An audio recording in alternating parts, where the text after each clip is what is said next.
This Rooster, you are joining me and my co-caster tonight, Burnout. Burnout, we've hopefully you're not too burnt out after these 4 games already. We got one more ahead of us. Oh, I got one more left in me. We're good to go. I'm all like recharged. Went and got some food. Went and got something to drink, and we're ready to go. Oh yeah, I made some instant noodles real quick and re-energized that way and swallowed them whole, and now my throat's like got third-degree burns, but it's all good. It's all gonna be worth because we got this final game here and can't wait to get into it. We're about to hop in the champion select here. Yeah, I'm super excited to see these two teams play again. Hopefully, it'll be a more even game this time. So, into picks and bans, here we go. Alrighty. Waiting on the first ban now. I'm looking to see more targeted bans. Yeah, Annie ban coming out again, so they're still really respecting that Revax on that Annie, and then the Mundo ban coming out. That's been banned by Day Wards every game so far. So pretty similar bans to the last game so far. And I'm looking to see if maybe they're going to ban that Thresh this game because Thresh was such a major factor for them last game. He was initiating all those team fights, and I don't know if they really want to face that again or if they want to first pick that Thresh. But look to see maybe a Thresh ban come out. Maybe Yep.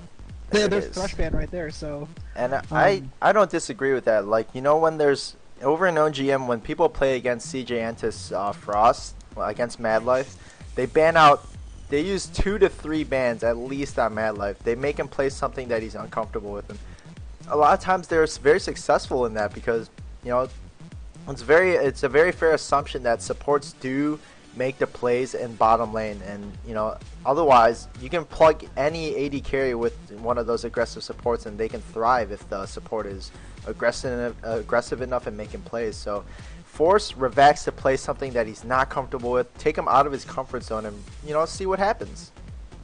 yeah, and actually they banned the Ziggs away, and actually I thought Rodopsin was actually playing that Ziggs, so maybe they saw something. They knew that Right Nova could actually play that Ziggs, so maybe they're trying to pick something away, and they do pick up that Nasus. So Nasus has been very strong, and Leona actually showed how strong he was on that Nasus before, so could be in the jungle. We saw it in the jungle earlier. Could be the top lane. Multiple possibilities for the Nasus right now, so looking to see what Day Ward's going to answer with. Yeah, I think this is like the 3rd or 4th game straight that we've seen Dr. Mundo and Shyvana and Annie banned, so those picks are really not going to see the light of day, especially in these leagues, because people have seen the strength of them and they don't want to deal with it. It's just it causes too much mayhem, and you can't just let champions like Mundo and Shyvana go, but at the same time you can't use your abilities to take them down anyway. So very good for them to continue banning those out. Someone's got to do it. And once again, we're going to see Icon Quan on Shirstana. He played that last game, played her very well, got pretty far ahead actually. He got his BT Infinity Edge before the DC ADC actually even finished his first item. So he played very strong, and we're going to see Revax on that Lulu again. He did play at Lulu before, and he was fairly successful on her. It did take a little while for him to make some more plays, but eventually they did. They didn't really get any wins in the laning phase, but they did eventually win the game later on. But the interesting thing here is that Orianna has been taken away from Bright Nova, so it'll be interesting to see what Bright Nova is going to play since they took away that Ziggs. They picked the Orianna. Syndra does do well sometimes against Orianna. We just saw Bright Nova play that Syndra. So I mean, it's a pretty even lane after Orianna can get some mana regen in there, and she could start trading with the Syndra. But early levels is kind of hard because Syndra's has such low mana cost compared to Orianna that she can kind of bully Orianna out of lane. So look to see here what Bright Nova's going to play. The Sivir pick is pretty good. Look to see that we saw Sivir earlier and wasn't really used that effectively. They didn't really use their competition to max effect. So we'll see what they do here. But the Sivir ultimate is so strong with Nasus because he can't be kited. It's almost impossible to kite Nasus with that Sivir ultimate. So very strong team comp so far. Yeah, definitely. And yeah, it's great that they're taking out that champion away from Bright Nova. He was an absolute monster using that Orianna, and you're right. He could very well use that pick on Syndra now that she's available, and they banned out Ziggs like you said, and they are on the purple side, so they do have that luxury of reserving that last pick for that mid laner. And Bright Nova, he's been carrying these games as long as he gets a good start. He makes the best of it, and he really snowballs his lane after getting a few little pick-me-ups. I'd be really confused to see the Zac pick up here because it's been a long-standing consensus that Nasus actually counter picks. It's actually a counter to Zac because Nasus can sustain, and the Zac pick is very confusing to me because Nasus was actually picked in the LCS as a counter pick to Zac because of the fact that he can sustain all the damage that Zac does. Sure, Zac's gonna push you under turret and he's gonna like push away, but Nasus can just sustain all the harass. And it's going to be really, really hard for Zac to ever kill Nasus, and Nasus will be able to put all the damage back onto Zac. So, a little bit questionable pick here. Yeah, so hovering over Shaco here, I'm not sure how well Shaco fits in the current meta. He is a nuisance to deal with for sure, but I'm not sure in competitive teams there's probably less of a window for him. So that was probably just a troll hover there, but you know, Beyond the Fray did lock in that Karma, so it will be a very, very speedy bot lane for Goons Incorporated with that Karma, and then on the hunt for Sivir. And you combine, the command dissonance from Orianna. That's a lot of speed boost coming out from one team. Already, their team comp is so scary. I mean, Olaf and Nasus with On the Hunt, Dissonance, Karma's Mantra E, and the Talisman of Ascension, and Ghost on Olaf. They're going to get to that backline so fast, and you're not going to be able to stop an Olaf. It doesn't matter if you have that much CC. He's going to get on your carry, and you can't stop him. He's going to get those reckless swings down, and he's going to chunk you down. And if Nasus gets going, he's going to stack up that Siphoning Strike, and he's going to wither Tristana, and she's not going to be able to do anything. Sure, she has self-PO with that rocket jump, and she has the knockback with the Buster Shot, but there's so much that she has to do, and even then with the Syndra pick, they can't really stop that Olaf from getting in there. And when he's going that fast, it's going to be really hard for them to stop him. Yeah, this is definitely, we got an interesting game going ahead of us. We have almost Goons Incorporated are almost diving head first into this game, trying to just run over Day Wards here in this this last and final game right here. But you know, Day Wards' identity is, you know, they really like these wombo combos, like the multiple knockups, and then you know got the AoE to start everything, and then Bright Nova to clean everything up. So hopefully they do have Tristana to get resets, but if it gets too late in the game, like you said, Olaf and Nasus empowered by On the Hunt and the Mantra Inspire from Karma, just so much speed, and you might not even be able to walk away from anything if they get a handle on you. Yeah, and if one glitter lands with the land on you, you know you're gonna get caught out. Even if you do have a flash, I mean, there's so much chasing potential, and the Wither and the reckless swings and the inner flame and there's so much to chase you down with. It's gonna be really, really hard for Day Ward to get back in the game if they ever fall behind. Yeah, so you know, Leona opting to go with that jungle Wukong yet again, 2 games in a row. Do you think maybe this is the type of champion that he's really comfortable with, and do you think it'll warrant, you know, a ban in the future if they do win this? I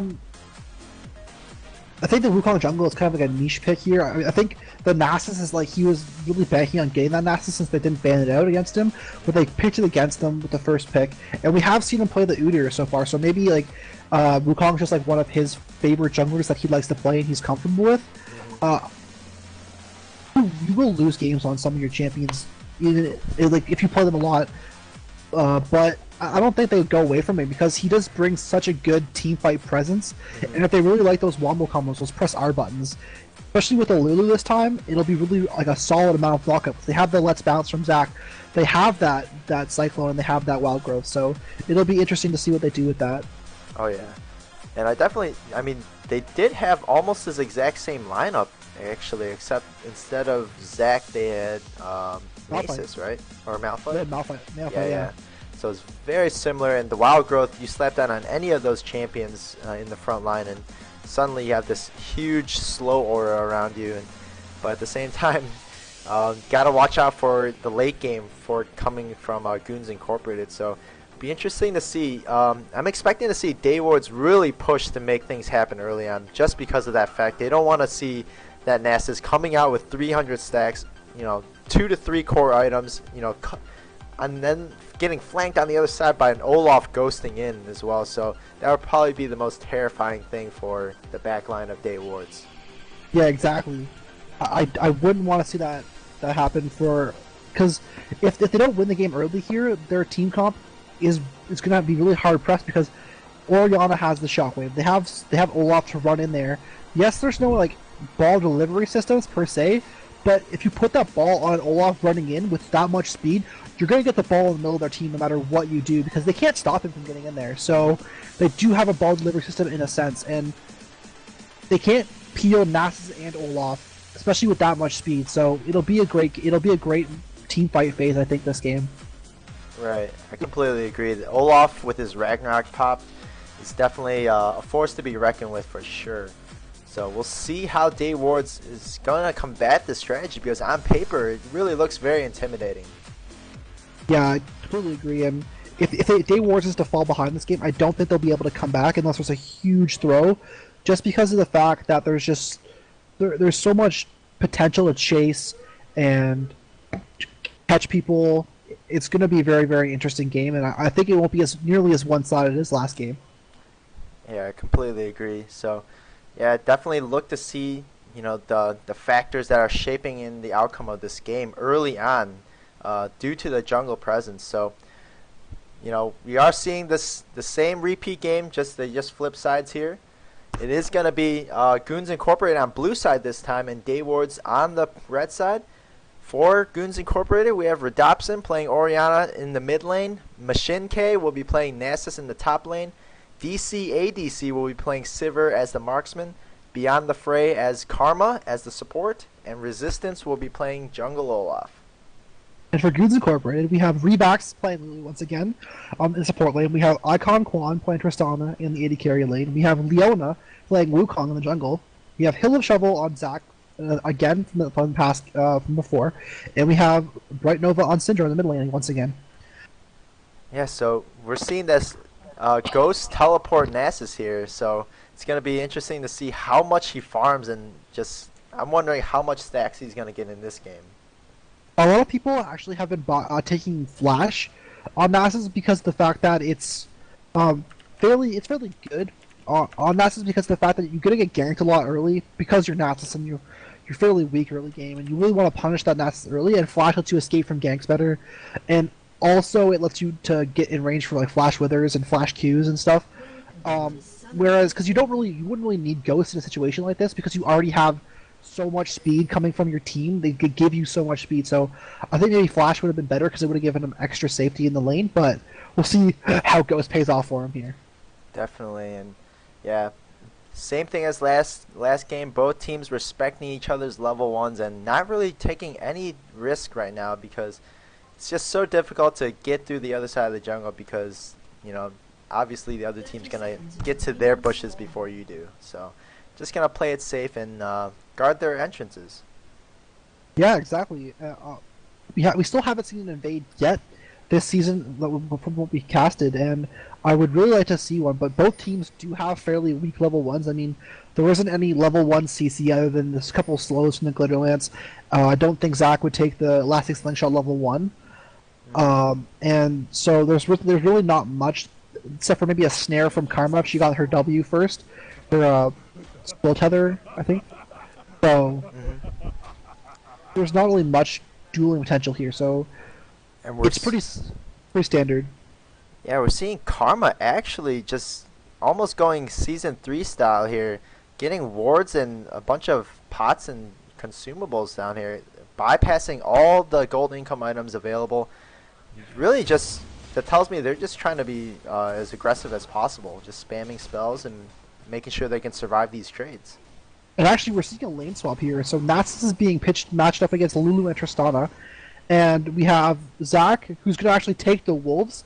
So it's very common for the top laner to take the Wolves or the Wraiths, but because most teams usually don't fast push the wave, but these the top lane they actually fast push it, and Nasus actually very smart, did not go to take creeps, and he ended up going top and getting that whole wave of experience. So very smart play there, and Karma's going to be looking to set up a lot of vision on the the river, and they're going to be actually able to shove Zac under turret and really harass him, deny him creeps.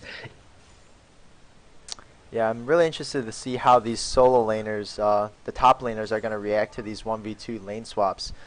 We haven't seen Hill of a Shovel have to face too much adversity as far as putting in a 1v2 situation. So, and he is playing one of his most comfortable champs. So we'll see how he can counteract this and power through it if he can. I mean, both teams can shove wave really, really fast, so we can see both turrets go down pretty fast, and they'll both get low pretty quickly. So it's kind of a race to see which turret can go down first, and then which top laner is going to get harassed out more. So right. it'll be an interesting series of events. I mean, Nasus is a bit more vulnerable than Zac is because Zac does have that passive, of course. Yeah. So Hill of Shovel taken down very low already. Just so much poke coming out from those karmas, the inner flames, and also the boomerangs from Sivir as well. So meanwhile, on the other hand, Mashinke is nearly untouched. He's just able to farm safely at his tower, and he's actually maxing out the Spirit Fire to help him CS a little bit better. yeah, it's actually a very smart adaptation. Though he will get less stacks on the on his Q, he's going to be able to farm and he's going to be able to stay in lane because there will be less of a creep wave under his turret, and it'll be a lot harder to dive him under turret. And so you could see that Wukong actually did not even bother going top and push like Resistance did on Olaf. He actually went bomb to help out Zac, which almost ended up losing his life and Zac. So right. So oh wow, there's just dropping so low over there, and the passive for Zac nearly getting popped there, but coming dangerously low for Leona as well. So, and so much aggression going down in mid lane as well. Rodopsin forced out of the lane by Bright Nova's Syndra, and yeah, it seems. yeah, not just. Sorry, go ahead. I was just saying, it seems like Resistance just wants to keep pressuring this tower down to force Leona to just stay at bottom with Zac.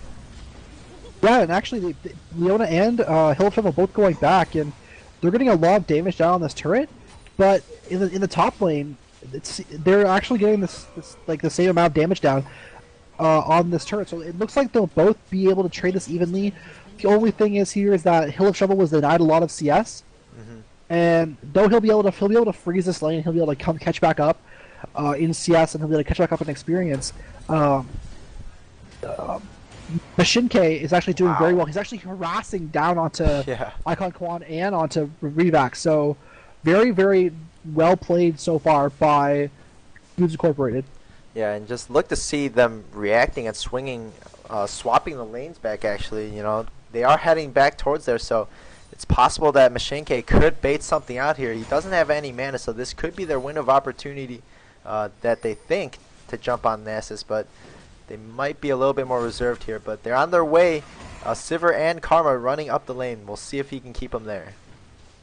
It looks like they might be able to save this turret. Yes, so they're going to be able to save that turret just in time, and they might be able to get something onto... Oh, but Leona is here. Oh, Leona comes in with that decoy, forces the flash out of Beyond the Fray almost instantly. Might not have been needed there considering how low Ron Quan and Revax are up in here. But, nonetheless, they did force the flash out, so that's definitely a win-win already. And Nasus TPing back bottom before the creep wave reaches there, and he'll be able to just farm up this lane. And he is ahead in CS, and he's ahead in experience, and that trade really paid off in favor of Foods Incorporated there. Yeah, definitely. So Nasus does have that 7 CS lead on to Hill of Shovel right now, but they do also have the tower in their favor, extending their lead just about 700 gold already. So we'll see if they'll be able to capitalize on something more on the top lane now that they've got the bottom turret. Well, they are going to be forcing Revax back, and it looks like Icon Quan is very low, so they could actually dive underneath the turret here because there is a mini wave, and they're going to be able to either put a lot of damage down on this turret or dive, and looks like they're going to be able to put a lot of damage down on the turret. Oh, actually, Bright Nova is going to go on to Rodopsin, but actually misses a scatter the weak stun. But Resistance finds Hill of Shovel in the jungle, coming by to mid, maybe to gank Rodopsin possibly, but good thing for Resistance. That might have been a bait for Oriana going on Syndra there. Yeah, and Icon Quan is taken very, very low there, forced to recall, and Leona forced to come top and defend, and they're sending Zach back up to the top lane, and they really want to deny Nasus CS, but it's not working. I mean, just sending Zach top to deal with this is going to make them lose that turret faster. So I'm not really too sure why they're doing that swap again. Maybe it's because they want the dragon presence, but they're going to lose another turret, and they're going to fall behind there because they're going to be able to put more pressure on a turret because it's already at half health, whereas the bot lane turret's pretty much full. So Yeah, just a little interesting. Leona, it has returned to the top lane, and we haven't seen Day Wards really pressed like this before and really put into an uncomfortable situation like this. They're very used to playing very standard, playing in their own lanes, respective lanes. So seeing Day Wards faced with this type of adversity, maybe they're not used to it yet, but it seems they're a little bit uncomfortable with it. But we'll see how they react. They're not losing by any means yet, but if they do continue this split pushing and putting Zach against the 1v2, like you said, that tower will go down, and that's going to be 2 towers to nothing. Yeah, I mean, Zach does have a good amount of lane clear, but the turret's already at half HP now, and the bottom turret has not taken a single point of damage. So, as it stands, they're winning the tower race, but if resistance shows top, they will go for dragon, and that's the key thing right there. Yeah, absolutely. So Mashinke is just farming like a monster right now, actually doing a wonderful job, even though he's had to deal with these 1v2s. Not really a huge worry to him. He's able to farm safely at his tower. He's already got about 66 damage on his bonus Q, which is not that bad considering he was deprived for a lot of those. Yeah, the fact that he's got 20 CS up on Zach, he's not doing too poorly for a 1v2 lane, and yeah, though he's maxing the Spirit Fire first, so it's kind of expected that he would fall behind a little bit in the Q stacks, but there is actually going on top lane. Zach forced a flash. And the Tether does get that root onto him. It's just one more attack on the Hello Shovel. Oh, the beautiful Q does take out the passive, but meanwhile in mid, Rhodopsin and Resistance are able to take down Bright Nova, so a great swing in Goons Incorporated's favor. They get that passive off of Zach and the first blood in mid lane. And a second top turret in the top lane, so yeah, just great play in general as a team. But Nasus is taking very low. They have a lot of poke, and he is going to be forced to go back soon if he stays. They should look to rotate bottom again and actually push for a dragon, potentially, because they are ahead. They do have Zach's passive down, so... Yeah, and also Nasus teleport is coming up really soon too, so just having Nasus split push that top tower even more, forcing Zach to stay up there indefinitely, so they can get that dragon. Oh, actually the undertow slow does land on Revex, and those continuous slows are coming all day right now. Can Resistance take down Revex? Ron Quan is chipping him down, but here comes Rhodopsin, the speed boost, and actually a flash coming out from Revex.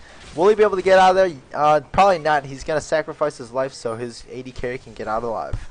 And just like I said, they did rotate bottom, and they're going right for that dragon, and they're going to build another gold lead here. So much better rotations this game from Goons Incorporated. Their mid lane, there's not as much dominance, and the top lane is really paying off for them this game. Even though Mashinke was winning last game by quite a fair bit, he wasn't able to do anything with it. But because of the 2v1, neither is Hill of Shovel. He didn't have that TP. He's not there to force those fights. So, a great play by Goons Incorporated so far today. I mean, this game. Yeah, so, they could not ask for a better start right now. They're up 2 kills, 2 towers, and the dragon at this point. And Hill of Shovel is just now getting that top lane turret, but he's getting pelted on while he's doing so. But, actually, Mashinke may be going on Hill of Shovel soon. He does have that Olaf coming right up the river.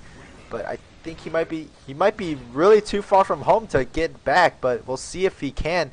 The passive is down right now. Undertow slow 1 right there. The Let's Bounce comes out. Ragnarok is being used. Here comes Leona to try and save the day, but he's not going to go in on that. Just trying to save his Zach right there. So Leona did come in time to save Zach there, but they are taking damage on this mid lane turn now. So really great rotations here from... Goons Incorporated. Oh wow. Lots of damage going down here. Oh wow, Bunch of Remax rebags. getting chipped on. The boomerang blade just barely missing the other end. Here comes Leona spinning in with that cyclone damage. Can they finish it? Oh, the crushing blow does not finish him. Leona taken down very low now. Beyond the Fray trying to take him down. Oh, misses the inner flame to finish him off. Here comes Bright Nova. They're all out of mana and so low HP, but no one is dying yet. But here comes Iron Quad trying to get the kill. He does get the kill on the Beyond the Fray. Flashes over. Does not have the mana to rocket jump with the reset. And we just saw a swing back. Both turrets picked up for Day Ward, so they've evened the game up slightly. They're down 1,000 gold, but they did manage to pick up a kill, so they are only down by 1,000 gold now. So they did manage to do some damage control, and they managed to get themselves back into the game. We saw that kind of trade go down there mid lane, where Dobson missed the shockwave actually, so it kind of made them fall behind a little bit. But we do see the Blade of the Rune King picked up first item onto Icon Quad, so usually we saw pick up that BT first, but I think he feels like he needs the peel of the Blade of the Rune King, so he needs to go for that first item. So just everything started to come together so far this game. Yeah, not a bad idea to get that Blade of the Rune King too. I remember Marn Heartbeat was one of the first ones to get Blade of the Rune King as first item until they nerfed it a whole bunch of times. But since then, you haven't been seeing Blade of the Rune King first item. But this particular situation, I would definitely agree with that pickup because of just how much pursuit capability Goons Incorporated has. So definitely it'll help him keep it alive and also regain a little bit HP and create some distance between him and his pursuers. Yeah. Blade of the Rune King we only really see on Twitch and Vayne right now, I guess. I mean, sometimes on Tristana because she does have a low attack range early, so she can get in range to use it, and usually she is getting dove upon. But mostly so we only see it on Twitch, and that's because of his ambush. He pops his ambush, he goes into stealth, he pops up right beside you, he Blade of the Rune Kings you, drops the slow on you, just spray and pray, he gets so much damage down onto you. Right. And then on Vayne, because it makes such a good duelist. And it fell off so much because they nerfed the range on it, they nerfed the slow, they nerfed the damage, so just so many nerfs because it was so powerful when it came out. Because I'm pretty sure when it came out it did percentage health to monsters that was uncapped, so you could go do Baron because it would do 15% of Baron's like total health, Right. like per current health per attack, and it's like, well, that's a lot of damage because it's uncapped to monsters. Even though there is damage mitigation, that's still a lot, and you could do really early objectives with that Blade of the Rune King rush. Yeah, it's pretty ridiculous. It definitely needed a little bit of toning down, but definitely the poke wars are coming out. The inner flames, the boomerangs. Meanwhile, Scatter the Weaks are flying all over the place. It seems it's like an ARAM game over here. And The good old strategy of everyone group mid and push. yeah, all else fails, ARAM. But Nasus is stacking up his Q. He's built up a 40 CS lead up over Hill of Shovel on Zac. He's really been farming. He hasn't been back to base in a while. He is sitting on a fair bit of gold. I think he's sitting on 1,600 gold. So he will be able to go back and get that Spirit Visage. He will be able to stack up his Q. What's his Q sitting at right now, actually? His Q is sitting at 138 stacks. So that's actually not too bad considering he was in that 1v2 lane. Mm-hmm. And he was denied pretty hard, so, but he is still farming well, so that's good. He's gonna be able to start to ramp up soon. He's gonna be able to get that CDR from. He's gonna get that Frozen Heart next, and he'll be able to really start stacking up that Q since he has that TP up now. Yeah, so it just seems like, Daywards are very reluctant to let this last tower go, and for good reason too. They've already lost top and bottom, so giving up this tower would just free up the jungle space for Goons Incorporated to roam through. So definitely I can understand why it's like an ARAM game, because Goons want the tower and Daywards don't want to give it up. Yeah, and they're completely content just letting Mashinke to split push up this top lane. They're completely content with just letting him farm and stack up his Q because they know that Hill of Shovel cannot compete with him right now. And he just has so much sustain, he can just out-trade completely. But Leona is coming up for a gank. And here he comes, the crushing blow. The Fury of the Sands popped immediately, and they're just going to back off. They don't want anything to do with that ultimate, especially with the way the Qs are stacking up now. Yeah, and that drew away 3 people, so they're going to be able to go for that dragon now because it pulled away Tristana as well as Leona and the Hill of Shovels up there. So I guess They realized the dragon is not up yet. I guess maybe they have the timer wrong. No, the timer is right. They just didn't wait around for it. It's up now, so. Yeah, so it is available. Unfortunately, Leona rotated back down already, so it's now become a 4v4 again. Zach is actually coming back down, so Day Ward's realizing something needs to happen. They're